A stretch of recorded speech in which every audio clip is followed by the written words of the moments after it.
Hello, I'm Adam Carra. You may know me as Johnny Direct.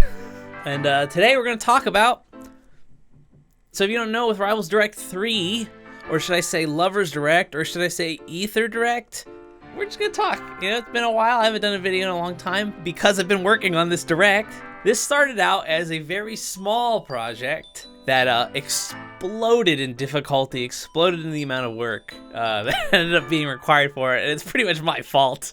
And so yeah, today I want to talk about, briefly just go over why we did what we did, what was the reason for the approach we took. I don't really feel like talking about the announcements this time around because I'm at the point now I just know too much. Like with every Direct, the lines between me and Aether Studio blurs a little bit more, and I just know too much, so I can't speculate. Everything that I am allowed to say is what we showed in the trailers. So go watch the trailers if you haven't, watch the Direct if you haven't.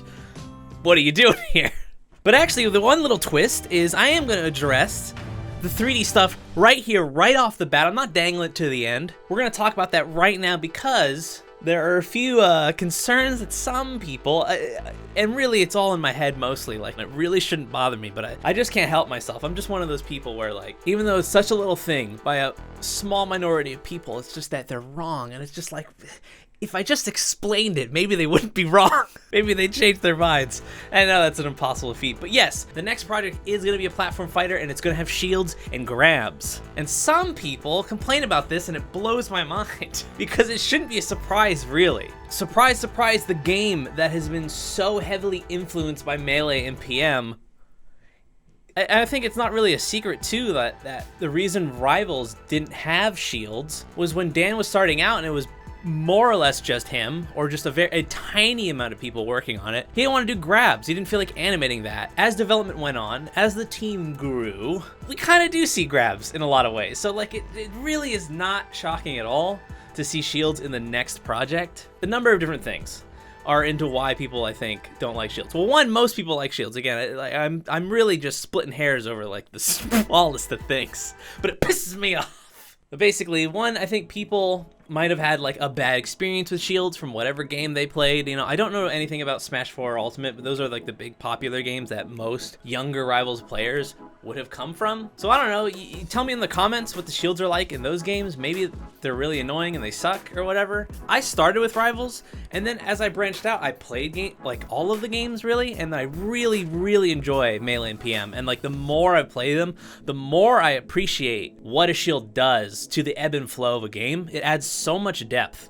Back in my video where I talk about the difference between Rivals and Smash, and I do like complexity versus intricacy, one of the things I didn't really touch on was the shields. Someone in the comments pointed out, like, you know, even though I say like Rivals is more complex, shields are a more complicated mechanic, and they're absolutely right. And it was very enlightening to hear it from that perspective, because shields are amazing. They add so much depth. So I don't know, maybe the people that don't like it haven't experienced that. They don't understand why shields are really good. Two, people, or it's just people that have never even played Smash games, and they're just afraid of change in general, right? Anything that's different. Oh no, it's different, I'm scared. And then three, I think it's just people that just don't understand platform fighters at all. Like, it's just people who haven't put in the time. And to be fair, you gotta be a goddamn nerd like me to really sink in the time to understand. And what pisses me off the most is, like, if you like Rivals, you can trust the people that made Rivals. Like, it's like complaining about like wave dashing or something. Like if you came from Melee or something and you played Bowser and you're like, I hate wave dashing, it's so hard. They made it way easier in Rivals. Of course, shields are gonna be implemented with that same mentality. And I've even seen like little things here and there like, whoa, what about hit falling with shields? How's that gonna work? Shield pressure's gonna be insane. It's like, do you really think that wasn't the first thing I would ask Trevor? I am a fan, and I do like, you know, when I talk to him, I do like sneak questions and I'm like, how's this gonna work? So like, I do know a lot, and I specifically asked Trevor about hit falling and shields, and I won't tell you the answer because that is not my information to give, but they did think of it, and Trevor gave me an answer that satisfied me. I was like, oh, that makes perfect sense. Of course you would do that. Of course they would think about that stuff. Give them the benefit of the doubt, guys. Anyway, moving on. That's Adam's spiel. I think I'm super hyped for, you know, the 3D project. You know, pay close attention to the in development thing. This is an early, this is like the first point where the Aether team is like, hey, we want to show what we're working on, right? Like last year, it was just like models in an editor, essentially, and one like animation. So like, it's still so early on, it's only going to look better. So moving on anyway, to address the elephant in the room, yes, it was Lovers. We did a Lovers Direct. This was my idea, kind of, and let's talk about how do we come up with this idea. So way back in like October or September, Dan pinged everyone in the dev Discord saying like, hey, you know, like I think for the upcoming, you know, next April Fools, I want to do a Lovers sequel. Little old me reading that, I was like, oh, okay, that makes sense. Because if you look at how we've done like the major April Fools stuff, we did a Direct, then it was Lovers, then Direct 2. So I figured, oh, okay, I'm not going to be involved this year. I was not involved at all with Lovers 1, by the way. So like when I saw that, I just assumed, okay, this is going to have nothing to do with me. You know, I'll work on other things. And you can see that humor actually work its way into the Direct that we got. So like, I'm just peeping, right? I'm just, you know, stepping back. I'm like, okay, they're going to do Lovers. You know, I'm not a game maker. I don't know. I wouldn't know anything about making a Lovers game. You know, they discuss, they talk about it. Eventually they come to the conclusion like it's too much work, or something like along these lines. Like something about it, like they didn't want to do it. Not that a Lovers 2 would never happen. The door is still definitely open on that, but like at this specific time for this April Fool's thing, they decided like, you know, we don't feel like we can't do it in the way Dan wanted. There's also other details about how he wanted to do it that I'm not saying, because, you know, in case that does end up happening in the future or whatever, don't want to spoil how it would have been done. So then the discussion moved to like a different game entirely. Like there was a number, it was basically just a big brainstorming session. A bunch of people different pitching. This is when I even stepped in. I started pitching some stuff. A horror game was considered. Somebody pitched like an Ace Attorney game, a whole bunch of different things. I suggested, because there was still like sort of the idea of like, well, do they want to announce the different projects they're working on? Like I worked on Direct 2, so I was aware of a number of different things that, you know, are on the pipeline for Aether Studios. So Devolver Digital, for one of their directs, did a really neat thing, I thought, where they released a game where the goal of the game is to like sneak through Devolver Con and watch trailers for the games they teased in the Devolver Direct. You can see right there like the influence that clearly ended up having. But that was just, you know, in a giant brainstorming session. And so then at a certain point, Dan was like, oh, you know what? There are all these different things that I do want to announce. And so he pings me. He's like, all right, Adam, let's make a Direct. And so at that point, I'm excited. I get to work again. I get to work on my favorite thing to work on again. But like with Direct 2, we snuck that in right before quarantine. It actually worked out. Like when we were going to film the Direct 2, Dan gave me the option. It was like that the week we filmed it or 1 week after. And if we had waited the week after to film it, I might have been stuck in Seattle and the Direct 2 might not have happened. So we like lucked out with that. So then I'm thinking like, okay, how are we going to follow up Direct 2 in this remote environment that we now live in? So that's when I had the idea. Then everything started to click. I was like, okay, what if Lovers 2 was the Direct and Twitch chat got to choose? And I think as soon as I said that, I think it immediately clicked with everybody. I think, it was a while ago, I don't remember. But I feel like once I said that idea, that was like, oh, okay, that's the idea. That's what we're doing. That's it. This is the one. There were a number of other things too, like that were influential in just my thought process. Because the summit, they did Bandersmash. I don't know if anybody knows or remembers that Bandersmash, but I thought it was really cool. Which of course is heavily influenced by Bandersnatch on Netflix, which is the choose your own adventure thing. And Summit's even done like a Twitch interacting visual novel thing. So it's like, I'm not a genius, right? It's, what do you call it? The shoulders of giants. Like I've just taken a number of the different things floating out there and being like, okay, what if we did that? What if we just did what other people have done that I like? So I think I wasn't even originally going to write it, or maybe I always was. I know at one point we approached the writers of Lovers 1, but I think they were too busy or something. I don't know. For whatever reason, they weren't able to work on it at all. Besides, we did end up getting the voice for Raster. So it's on little old me to write it, which is, I wouldn't have it any other way. That's what I wanted. Something I learned working on this project was the writing was absolutely my most favorite part. Typically in a project, I usually identify as an editor, but I think like getting older and just working more, like I love writing, and it was a blast writing this too. And it was a very different challenge because like I wrote Direct 2, which was just like a straightforward script, but this was this whole other beast. I think I had like discussions with George, just kind of working out the direction we wanted to take it in and what's like feasible. Immediately, I think we had a voice call actually first, and like I pitched the idea. I like, just sort of like, your typical Hollywood elevator pitch. I was like, okay, picture me and Dan in a Discord call or whatever, and then I hack the computer and then boom, I'm in Lovers, right? I pitched that idea, it worked, okay. And so 3-act structure. Act 1, we introduce the world of Lovers, right? For people who haven't played the first Lovers, we have to do something to like get you understanding what's going on. So we get like the little walking scene with the characters, right? Just to give you a sense of what it's like. And then we meet Claren and we get the 3D Rivals folder, right, to dangle that thread through the whole thing. Something that's interesting about writing a Rivals Direct as opposed to just writing like a video for my own channel or something like that is I am working against a hostile audience in a sense. Like hostile sounds like a harsh word. I just mean like people tuning into the Direct are not here necessarily for a story, right? Everybody's here for reveals and just news. So I have to like, to me, work extra hard to get people to care at all about the story and like, or at the very least placate the people that are only here for reveals. If someone's here like, I don't want you stupid lovers, at least I have the 3D Rivals thing so they know, okay, if I stick around, I probably will get something. So that's like my thinking in terms of that. So Act 1 is to introduce all of that, right? And we set up a mission. Claren gives you all of the classes, and I say like, I've got to learn info about these classes so I can get the 3D reveal. Boom, we've got a goal. Act 2. The world opens up. Suddenly it's non-linear. Like to me, the non-linear aspect, while like doesn't really matter, right? Because no matter what, it always ends the same. I think it really made it feel like a game. And another thing too is I don't want this just to be a passive experience, right? You're not just watching something, you're participating in something. And so the more opportunities for chat to interact, I think the stronger the Direct feels as a result. So yeah, you get to pick and choose, you know, the order you do the Direct in. And then once you're done with all of that, Act 3, you get a quiz that is the summation of all of your efforts, right? Everything you've done should hopefully have mattered, whether you realize it or not, to culminate into that quiz where you have to answer the questions based on what you heard before. The quiz actually doesn't matter. Whether you fail it or not, you still get the reveal, because obviously, what do you think, we're gonna not show trailers?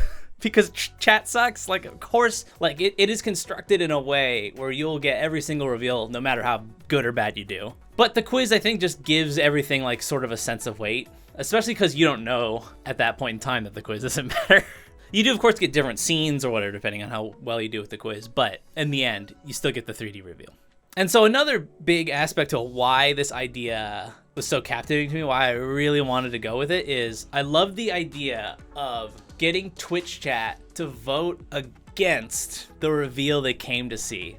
And it worked, and it blows me away. I'm so happy that it essentially worked. It worked so well that chat actually chose 4 instead of 69 when they're answering 2 plus 2, because they really wanted to do everything right. But I love the idea, because like, so there's sort of kind of an arc, because it's like there's sort of 2 main characters, right? There's the Adam me character, and then there's chat. And the idea was the Adam character and chat should hopefully kind of see things sort of eye to eye, right? They're both like skeptical and they don't want to deal with anything. And literally what happened too is you get the choice right in the beginning, grab the folder or use deception, and chat chose grab the folder. And so then by the end, we kind of mirror that choice, hopefully to show change. Grab the folder or become friends. And chat chose to become friends, because hopefully I've sort of won you over through the story. I know it's not entirely perfect like that. I think a lot of people are like, well, if we become friends, she'll give us the folder or whatever. There was that part of the thinking. But I mean, even getting you to think that far, I think is already a victory enough, right?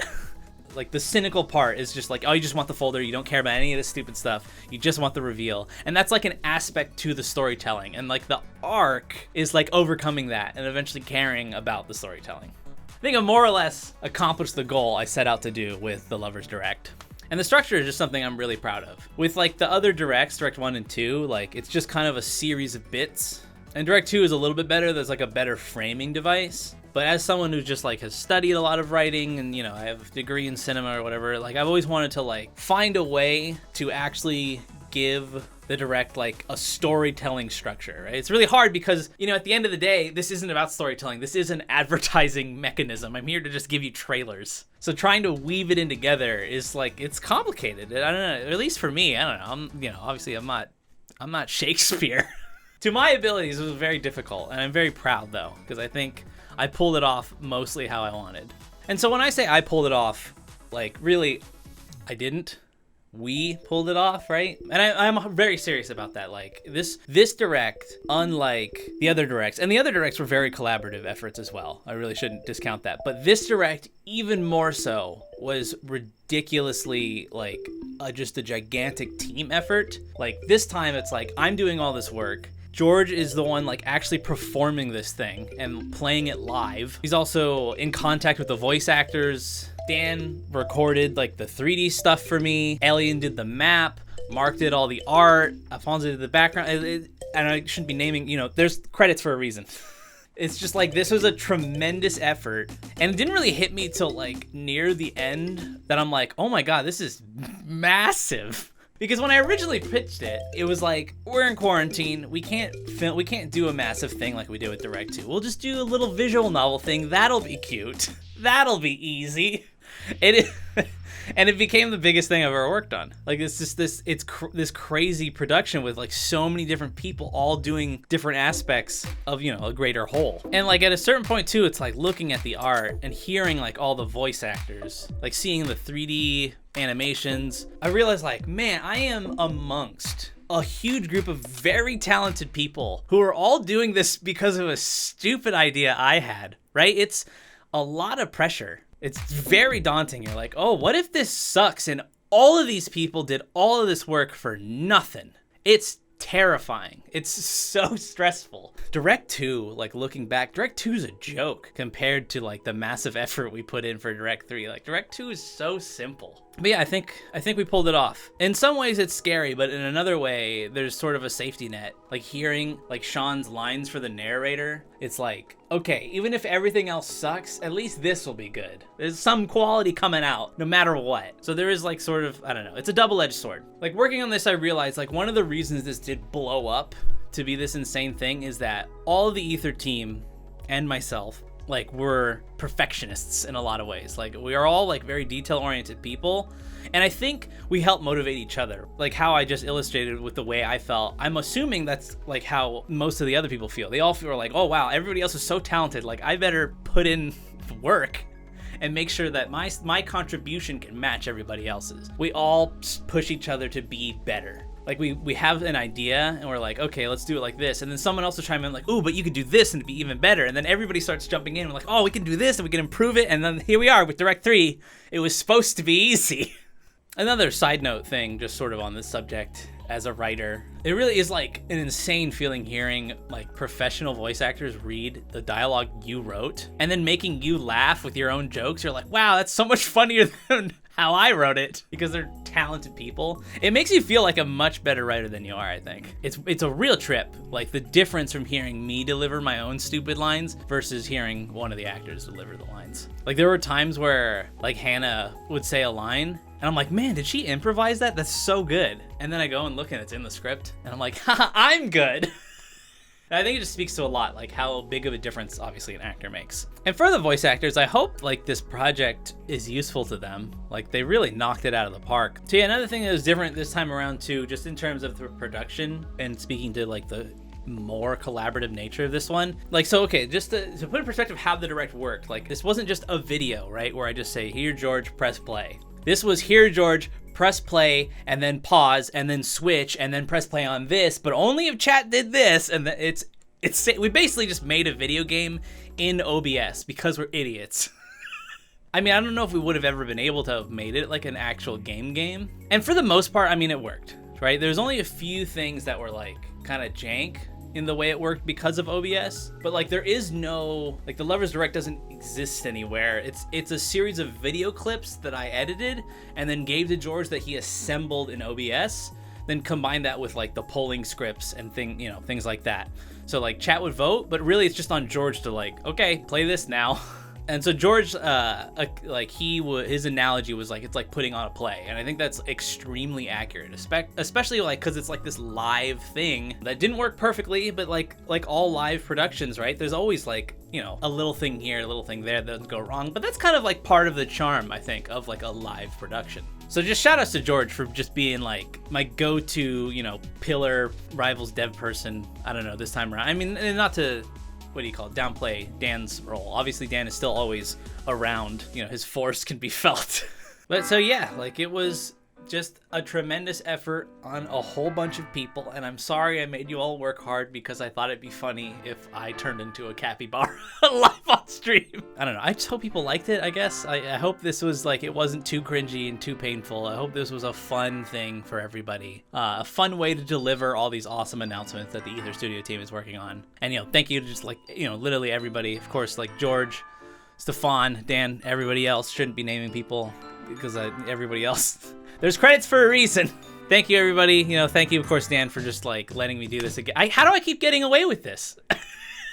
Right? This is ridiculous. He can't keep getting away with it. I really can't. Do not expect us to top this. I know I said that last time, but, like, this was a perfect storm because of quarantine. I don't know. It was just, like, all the things, like, led to this happening the way it did. Like, I don't know. It's kind of an accident. It was kind of a big, beautiful accident. And the thing is, too, like, this is expensive. You know, I'll just say it because it probably is weird for Dan to say. Like, this is expensive. Like, it's not like we all did this for free, right? But we released it for free. This is a huge thing that just, like, makes Aether Studios no money, essentially. I mean, it's marketing. You could argue, you know, it does make them money through this way and this way. But, like, they can't just keep dumping money into this forever. Like, especially not to the caliber and level what we just did. So, yeah, like, again, like, measure your expectations. Like, you know, let us take a break. Let us take it easy on us next year. All right, we can't do it again. I don't know. I'm so tired still. Like, I'm so tired. It was such an emotional experience. Just like all the stress and anxiety and like, I don't know, what do you call it? Excitement, appreciation, like literally all the emotions happened at once and culminated, you know, on April 1st. And I'm just still like, still recovering. I'm still emotionally drained from it all. Like, I'm really just dead inside. So the future's looking good, maybe, hopefully for me. Probably not for the world, right? We're all gonna get crypto mined by an NFT at some point. All right, thank you for tuning in. See you all on the flip flop.